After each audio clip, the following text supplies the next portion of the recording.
Assalamualaikum warahmatullahi wabarakatuh. Perkenalkan, kami dari kelompok 1 yang beranggotakan Yusifa Rismaedi, Adini Meita, Adila Ramadhani, Fani Lestari, dan Zilfaini Rengel akan menjelaskan tentang larutan elektrolit dan non-elektrolit. Pada materi larutan elektrolit dan non-elektrolit akan dibacakan oleh Zilfaini dan Fani. Larutan isotonik, hipotonik, dan hipertonik akan dibacakan oleh Adila, dan contoh kasus akan dibacakan oleh Yusifa.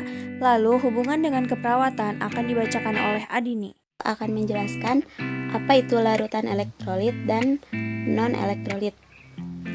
Larutan elektrolit adalah larutan yang dapat menghantarkan arus listrik karena dapat terionisasi menjadi ion-ion bermuatan listrik. Larutan elektrolit dibedakan menjadi dua, yaitu larutan elektrolit kuat dan larutan elektrolit lemah. Sedangkan larutan non-elektrolit adalah larutan yang tidak dapat menghantarkan arus listrik karena tidak dapat terionisasi menjadi ion-ion tetapi tetap dalam bentuk molekul.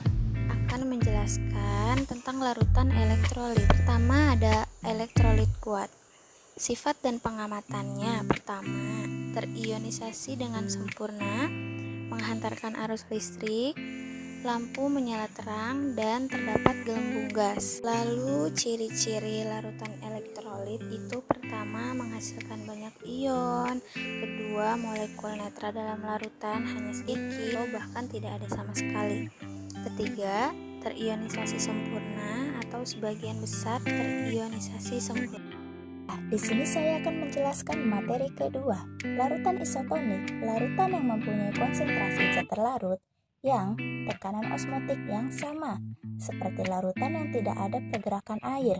Next, larutan hipotonik, suatu larutan dengan konsentrasi zat terlarut lebih rendah, yaitu tekanan osmotik lebih rendah daripada yang lain sehingga bergerak ke dalam sel. Next, larutan hipertonik, suatu larutan dengan konsentrasi zat terlarut lebih tinggi, tekanan osmotik yang lebih tinggi daripada yang lain. Selanjutnya, contoh larutan isotonik infus dengan tekanan sama seperti cairan tubuh normal.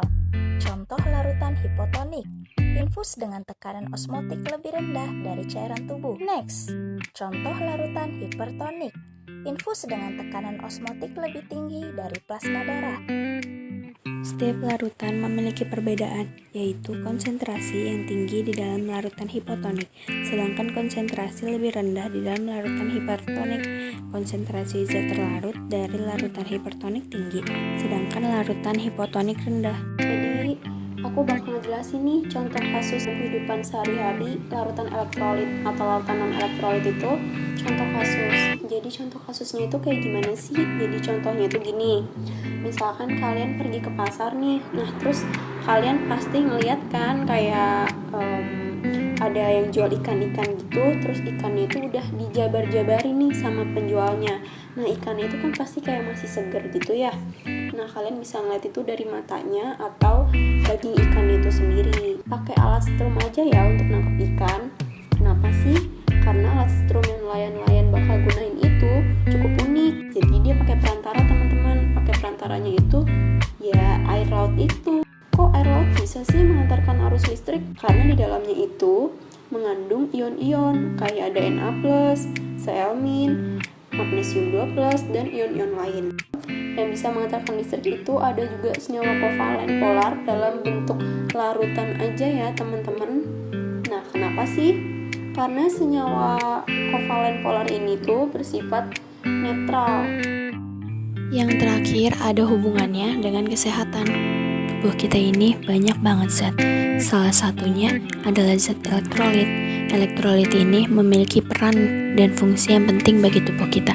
Contohnya ada di dalam darah, urin, jaringan tubuh, dan cairan tubuh kita lainnya. Elektrolit ini dapat masuk ke dalam tubuh kita melalui makanan dan minuman yang kita konsumsi sehari-hari. Jumlah elektrolit di dalam tubuh kita bisa saja berkurang ataupun berlebih. Ketika jumlahnya berlebihan, elektrolit beserta zat sisa metabolisme dan racun di dalam tubuh akan dibuang melalui sistem ekskresi yaitu ginjal. Elektrolit yang di dalam tubuh kita yaitu ada sodium, kalium, kalsium, potasium, klorida, magnesium, fosfat, dan bikarbonat. Gejala apabila elektrolit terganggu yaitu mual, muntah, lemas, bahkan bisa menyebabkan koma.